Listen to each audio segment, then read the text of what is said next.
未完成的究极装甲。原作设定上，究极装甲是莱德博士以第4装甲为基础向上开发的上位版装甲，也是一套尚未完成的装甲。在游戏中是 X4、X6 的隐藏作弊要素。作为隐藏作弊要素，装甲性能也是彻底的在游戏规格外。大多数的关卡跟 BOSS 只要不断的使用无限天星机，就能毫发无伤的快速通过。因此，玩家在认知上自然也就认为要有这样的无敌性能，才能被叫做究极装甲。到了 Dive 这边，究极装甲在过去线上版是作为低位时装的 Dive 季限定胶囊角色出场。原作 X 系列的究极装甲是单机游戏的作弊要素，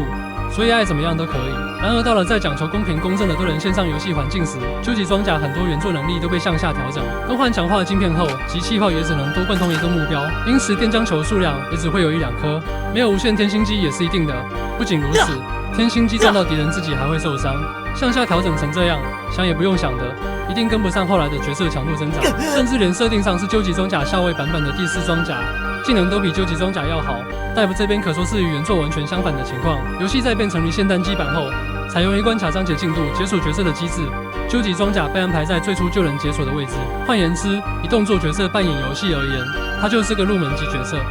那你这个角色前后差别待遇的现象，在时装 S 级猎人艾克斯时，官方部落格的解释是利可的解析能力成长。简单来说 ，B 级艾克斯是利可解析能力尚未成熟下的产物，在他进步成长后，重新制作出一个更接近原本艾克斯本人实力的 S 级艾克斯。同理可证，究极装甲跟 B 级艾克斯同属于开服既有的角色，也一样是利可解析能力不成熟下的产物。换句话说，原本 X 系列究极装甲的未完成只是一个设定，然而到了 Dive 这边，在利可的解析技术不成熟下，究极装甲的未完成就真的变成一件事实。不管当初官方因什么理由去限制角色原本的功能，在 Dive 变成单机游戏后，那些理由也就不存在了。解开当初那几道为了线上多人环境而设置的枷锁，并将这份成果记录下来，就成了我现在制作这一系列影片的动机。基于原作情怀，我有调整过电离子及其飞弹的电浆球外观、贯通力、电浆球数量以及无限天星机，让究极装甲比较接近原作表现。不过这部分我比较没去关心有没有在做这些调整的公开模组，貌似有一些武器或卡定模组有改到这些能力，只不过我没去一一尝试，所以这里不方便提供，就请各位自己去摸索了。电离子及其飞弹，第4装甲在原作中有储存式集气飞弹跟电离子集气飞弹2种手炮可选。Dive 时装的是储存式集气飞弹版，可以选分开射出或一次全射出。我个人比较常用一次全射出，因为分开射出经常不知道射到第几发。至于电离子集气飞弹手炮，模组制作者有做出外观模组，相关资讯我一样会放在下方资讯栏。前面说到 Dive 的究极装甲是解析不完全的产物，电离子集气飞弹的性能远不及原作表现。然而到了利可给自己制作Dive装甲时，那套装甲反而装备上接近原作性能的电离子集气飞弹。电离子集气飞弹没有贯穿限制，电浆球有着更加浑厚饱满的特效表现，也没有限制电浆球数量，射程甚至比原作要更远，充分展现它身为生存记录档管理员的特权，实在让人哭笑不得。另外，配合模组外观，我有把第4装甲的集气炮技能换成电离子集气飞弹，而这个电离子集气飞弹正是把Dive装甲利可的电离子集气飞弹一部分放回去给艾克斯用。不过我不是模组制作者，这个调整其实是不完整的，原本跟储存式集气飞弹有关的多项技能都会失效，所以并不适合分享给各位，这点请见谅。空中悬浮，空中悬浮是在原作第4装甲跟究极装甲的共通能力，不过很遗憾的是Dive都没有在他们身上还原这项能力，目前也没有模组制作者在做这个功能。不过就我自己而言，我觉得空中悬浮也不是那么的需要。原作中的空中悬浮是为了大幅度改善艾克斯平拔的对空能力，但是Dive可以多角度射击，对空能力差的问题也就没那么明显。游戏基础系统的2段跳跃要比空中悬浮更具有实用性，如果没有2段跳跃，关卡很多地方反倒跳不上去。要是真的想在Dive体验空中悬浮，可以去找蜈蚣帮忙，他会很乐意帮你这个忙的。ありがとう。关卡展示，本次关卡为沙漠工厂。这次关卡前半部分我会使用第4装甲，后半部分使用究极装甲。2套都是洛克人 S4 的艾克斯装甲，主武器是个装甲村主的艾克斯手炮，副武器使用空气武器模组，不使用杰洛光剑是因为洛克人 S4 中艾克斯没有这项武器。说明就到此为止，关卡展示请各位自行观赏，我们下一关再见。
よし、行くぞ。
祈祷する。